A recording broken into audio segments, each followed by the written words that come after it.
Today, the aim of the experiment is qualitative determination of an unknown compound. Firstly, we'll start with the preliminary investigation.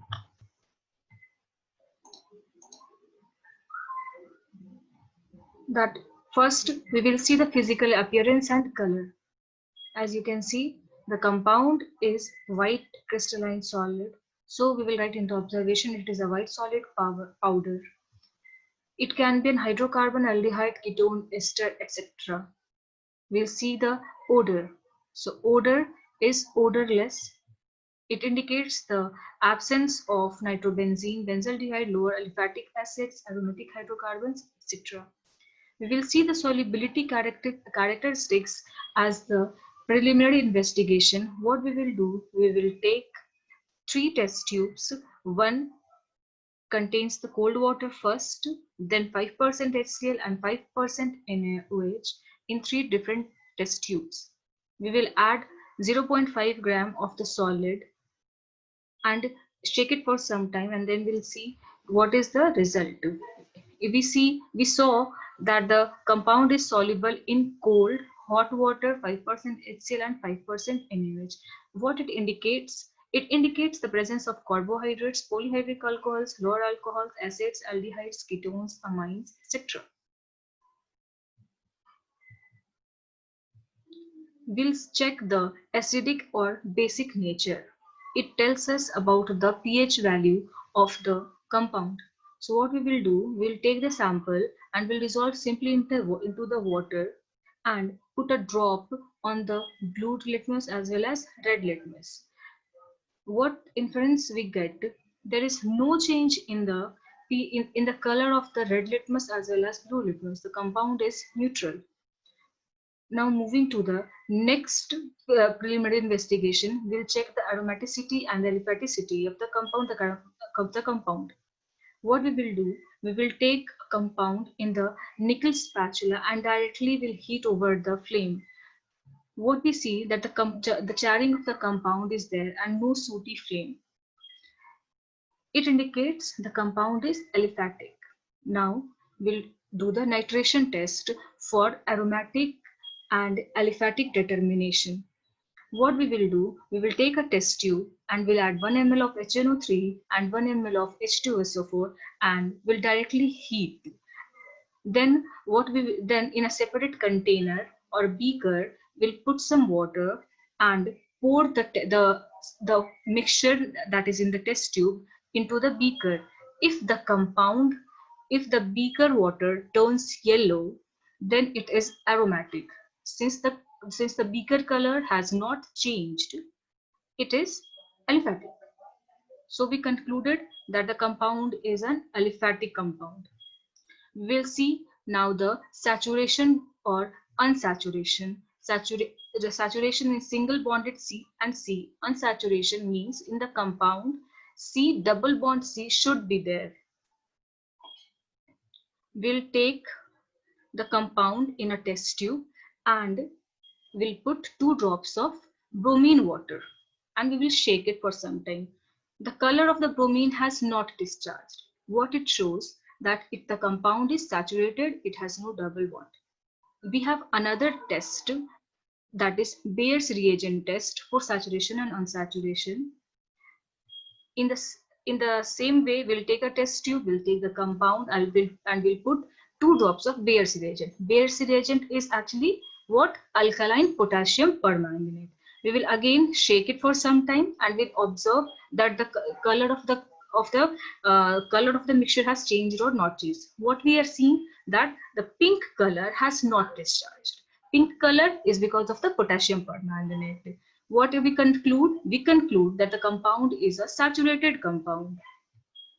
Now we will check the detection of elements. Detection of elements means the presence of nitrogen, sulfur and chlorine in the compound.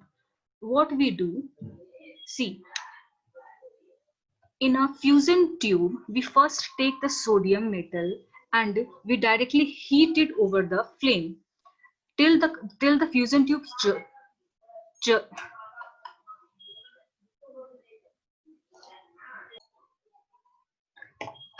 In a fusion tube, we'll take the sodium metal and heat it till it becomes red hot. Then in the fusion tube, whatever the compound is there, we will add and heat it again on the flame so that it fuses with the sodium.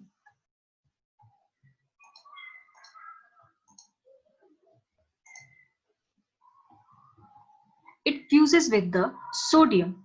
Then when it is again it becomes red hot, we will put it into the china dish that contains the water, distilled water, and we will crush it.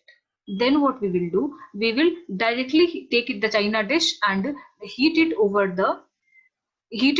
the flame for some time till the volume reduces to half. Then we will filter the mixture that is in the china dish, and what we will get is the Leisignis extract or sodium fusion extract. We will take the sodium fusion extract in the test tube and we will proceed with the test, that is test for nitrogen, sulfur, halogen, and nitrogen and sulfur together. For testing the nitrogen, what we will take, we'll take the compound in the test tube and we'll add 1 ml of ferrous sulfate solution, shake it, and then we will add 1 ml of dilute sulfuric acid also. So note, after the addition of ferrous sulfate, no dark greenish gray precipitate of ferrous hydroxide has formed.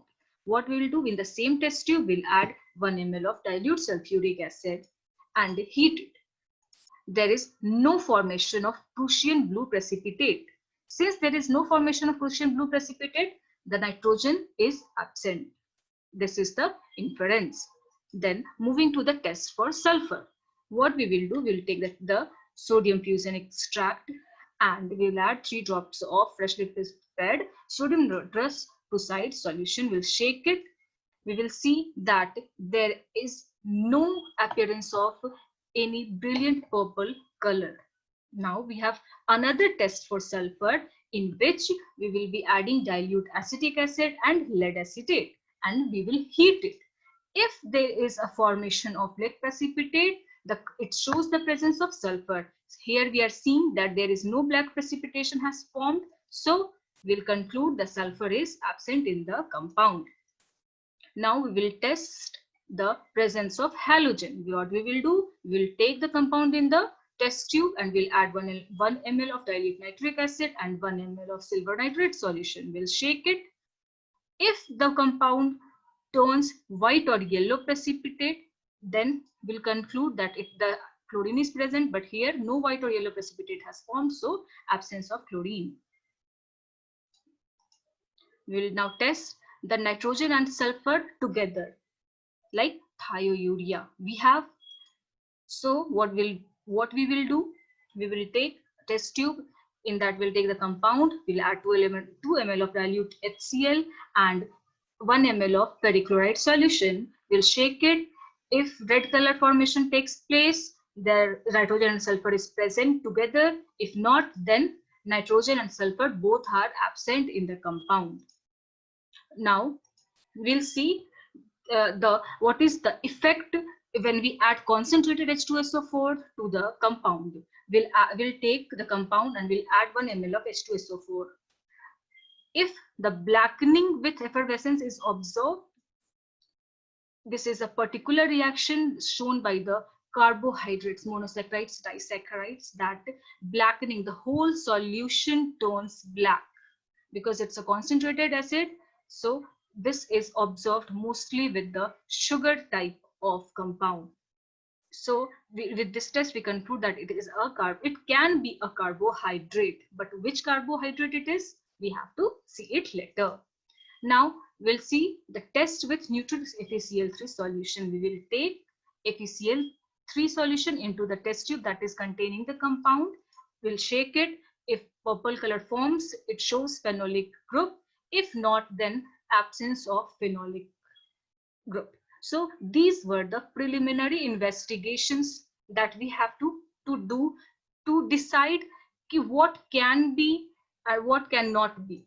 So here we can see with the preliminary investigation that the compound has absence of nitrogen, sulfur and chlorine.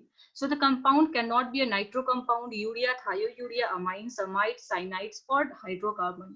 Since it is soluble in water, so it can be acid or alcohol. But the compound showed no change to litmus paper, so it shows the absence of acids. The compound is aliphatic in nature due to negative nitration test, shows absence of phenol, benzaldehyde, as well as it has given the negative FeCl3 also, so phenolic compound can't be there. The compound is saturated in nature. So with these experiments, we conclude that it can be an aliphatic, alcohol, ketone, aldehydes and carbohydrates. So we'll do all the tests and we'll see. Now for the aldehydes, we'll do Skipp's reagent test, that is a solution of para-rosaline hydrogen chloride dye.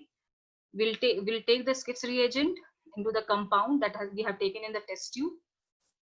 No red color is restored. This means para-rosaline hydrogen chloride itself is red color, but if it changes the color, but now no red color has been restored, so aldehyde is absent. We'll do the test for ketones also, that is iodoform reaction. We'll take the compound and we'll add 1 ml of NaOH, 1 ml of iodine solution, heat it, no pale yellow color is formed, so ketone is absent. So for aldehydes, we have done the Skipp's reagent test. For the ketones, we have done the iodoform reaction test. We'll see for alcohols also.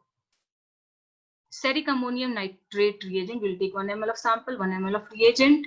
No red color formed means alcohol is absent. So we have excluded that these alcohols, aldehydes and ketones is not there. So we are left with the carbohydrates. So we need to see which carbohydrate it is. So we'll do the Molish test. That is the alcoholic solution of alpha-naphthol. Molish reagent is alcoholic solution of alpha-naphthol. We'll take 1 ml of Molish reagent, 1 ml of H2SO4 in the compound. We'll see the formation of the violet ring at the junction of two liquids. It indicates the presence of carbohydrates. We'll do the next experiment, that is for carbohydrates, that is test with Tollens reagent. We'll add 1 ml of Tollens reagent to the compound taken in the test tube. We'll heat it. Formation of silver mirror on the sides of the tube indicates that yes, it is a presence of carbohydrates. Now, another test for carbohydrates are Fellings reagent, Benedict's and Salvinoff's. With the Fellings reagent, we'll take 1 ml of Fellings reagent in the compound. We'll heat it.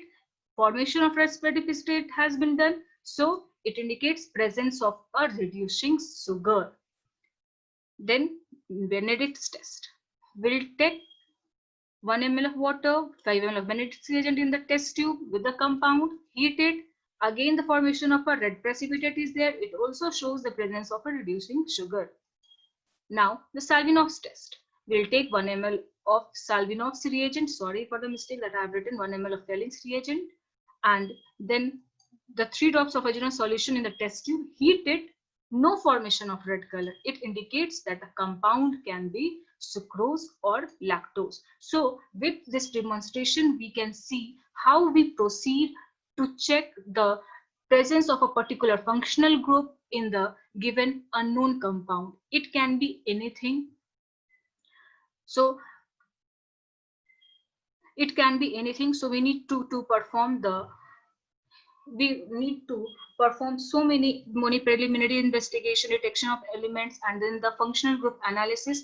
After that, we can conclude which compound it is. I'll be giving you another experiments also for aldehydes, ketones, and another functional group containing compounds. Then you'll be clear with what the compound and how to determine which compound it is. Thank you so much.